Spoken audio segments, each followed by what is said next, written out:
Finding an apartment in New York City is so hard, but you know what's even harder is finding an apartment that you can actually stay in when your lease is up. In this video, I'm going to share with you my tips on how I negotiated my lease renewal with my landlord living in New York City and how I was able to get $500 off my rent. That's right, $500 off my rent, and also I added in a clause that there's a 30-day opt-out. So if you're wondering how you can actually lower your rent currently in New York City or how you can get a better deal with your apartment, then this video is definitely going to be for you.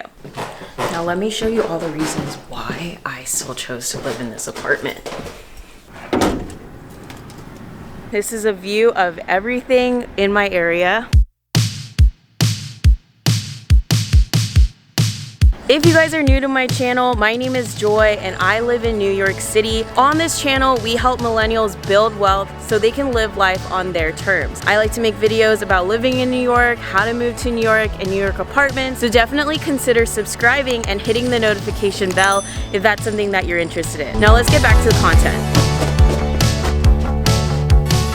Okay, so now let's talk about the secrets of how you can lower your rent and how I lowered my rent $500 and even added a month-to-month clause in my renewal. So to give you some context, I actually moved into my apartment in the West Village back in September. Now, the apartment that I moved into was not a brand new lease. I actually found this apartment on Craigslist, and the original tenants had actually left New York City because of COVID. So they were desperate to get their apartment rented out. In fact, the apartment that originally was rented out was about $400 to $500 more than what I originally ended up paying for. So if you guys are looking on how to find cheap rent, then definitely click this card over here so you can find out how I find cheap rent in New York City. But into this video, I'm going to just be talking about the renewal process. I knew my lease was going to be up at the end of April, which means that I needed to start this negotiation with my landlord at least 60 days in advance. So step one when renegotiating or negotiating your rent with your landlord is definitely understand your time frame. So if your rent is going to be up on XYZ date, typically you need to start that negotiation process or let them know at least 60 days in advance, because most landlords will not let you vacate the premises until you give them a 60-day notice in New York City. Okay, now that we're done with step one, step two is that you obviously need to decide if you're going to stay in your apartment or not. And I'm assuming you are because you clicked on this video. So after you've decided you're going to stay in this apartment and you want to negotiate the rent, what you want to do is email your point of contact within the property management team or your landlord and just let them know in the subject line, lease renewal for XYZ address with your apartment. And in the subject line, I would do something like, "Hey Bob, this is Joy living in Unit XYZ on this address. I really enjoy living here and I want to discuss my upcoming renewal for my lease on X date. I was wondering if the lease was negotiable." So again, you want to ask at the very end of the email, you want to ask them if the rent or the lease is negotiable. Now, the reason why you want to do this is because you don't want to shoot your shot first. If you shoot your shot first, they might not be expecting that you are going to start the negotiation process, and it could also turn them off. So whenever you are trying to negotiate or present something, always ask a question first. That way you can set the tone with the person that you're going to be pitching to or presenting to, and they can kind of like emotionally prepare themselves that you're probably going to make an offer that they originally weren't expecting.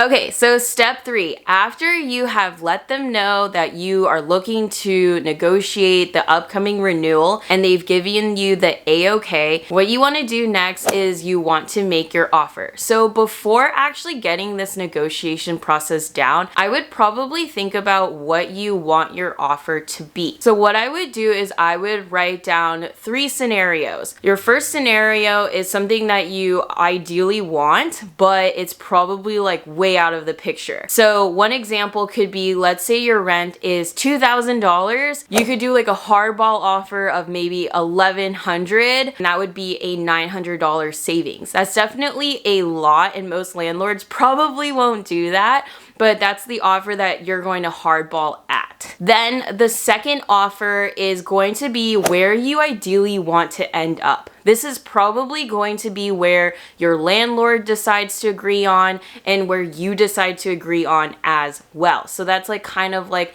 you're happy, I'm okay with phase. Then the third option that you want to think about is the worst case scenario in the negotiation. Let's say the negotiation doesn't go that well. What is the maximum amount that you're going to stay at that you would be okay with? So an example could be if your rent was $2,000, you might be okay with at least going down to $1,900. Like that would be your worst case scenario. But ideally you would love if you could meet them in the middle, somewhere at like $1,600 or $1,700. So think about those three options before you present it. Then number 4 is, I think we're on number 4, but the next step you're going to do is you're obviously going to send it to them. Most likely your landlord is going to shoot down your first option, which is why it's important that you stack rank them 1, 2, and 3. So you're going to shoot your first shot. So what I did was I went down like, I think like $800 or something like that, like a really significant amount. And I said, I would like to do month to month. And I also would like XYZ fixed in my apartment because I live in a really old building. So there's some flaws to the apartment that they haven't changed or updated at all. I knew that I was not going to get everything that I asked for in my negotiation, but you rather just shoot your entire shot because then they're going to at least meet you in the middle. Then step 5, what's going to happen is they're going to probably take a couple days to respond back to you, because you want to think about it, the person that you're negotiating with is typically not the decision maker, meaning they're not the person that has the final say. So if they don't respond back to you the same day or even the next day, don't panic. Like again, don't panic, because it's going to make you look really desperate and thirsty. Just literally relax. Like they took me probably, I want to say like a week or something like that to respond. And when they finally did respond, they actually met me at my second option. So they met me at like $450 or something like that, but it was going to be a 12-month lease and they weren't going to fix any of the amenity stuff. So I fought back and I literally told them everything that I wanted in response back to that. So going into the next step, which is going to be step 5, what you want to do is have a really good understanding of the units in your building. I know a lot of people are going to say that you should look up apartments on the street, and that's good. Like, it's basic, but if you want to be better, I would definitely have a really good understanding of what other units in your building look like. So I'm actually really good friends with everyone in my building. I think we're good friends. But anyways, I've checked a lot of their apartments out and I see like what they have in their apartment that I might not have. And we're very open with how much we're paying and stuff like that. So when they shot back their recommendation, what I did was I shot back what I knew. I said, well, this unit has this AC already installed, or this unit has like this amenity added into their kitchen and I don't have that. So you want to present all of your documents or all the information that you know. Then what you're going to do is you're going to see if they will budge or not.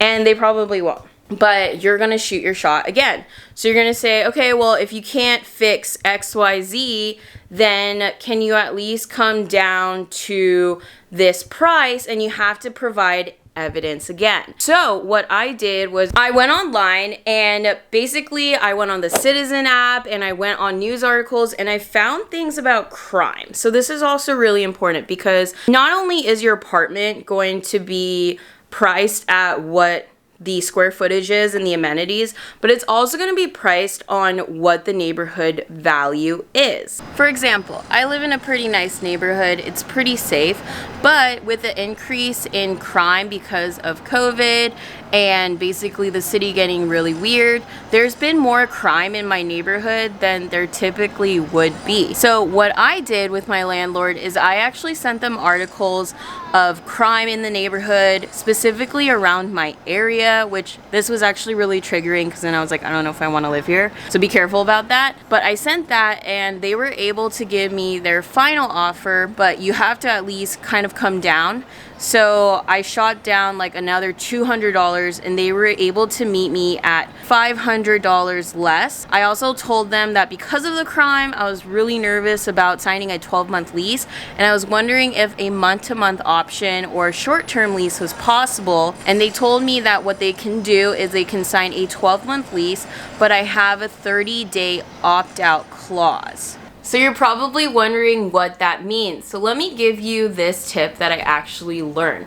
There's a term called warehousing in the New York real estate market. Basically what that means is when there's a huge surplus of units that are available in an apartment building, landlords are actually not going to list all of the apartments online. And the reason why is because it can make that building look less desirable, and it could also give the potential tenant more negotiation room. So what landlords will do is they'll actually like hold all of those units together, and then when they decide that they want to release them, they'll do it incrementally. So what you want to do is you actually want to ask for short term, because here's the thing, landlords are actually really struggling right now in New York. I know people are saying that prices are going up, which they always do during the warmer months, and people are moving back because of the vaccine, but New York is still going to take some time to get back to where it was before the pandemic, which means you can still benefit from this negotiation.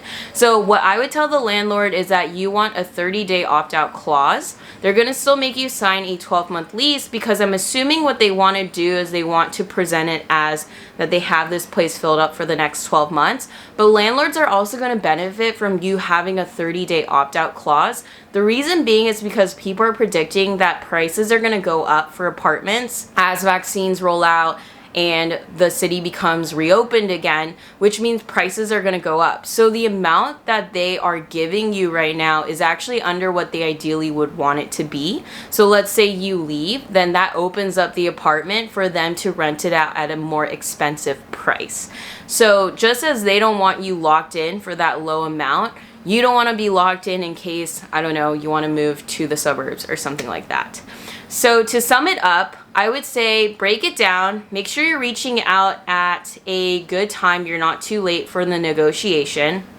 Decide that you want to stay, obviously, and then think about the 3 price ranges and like lease terms that you are comfortable with.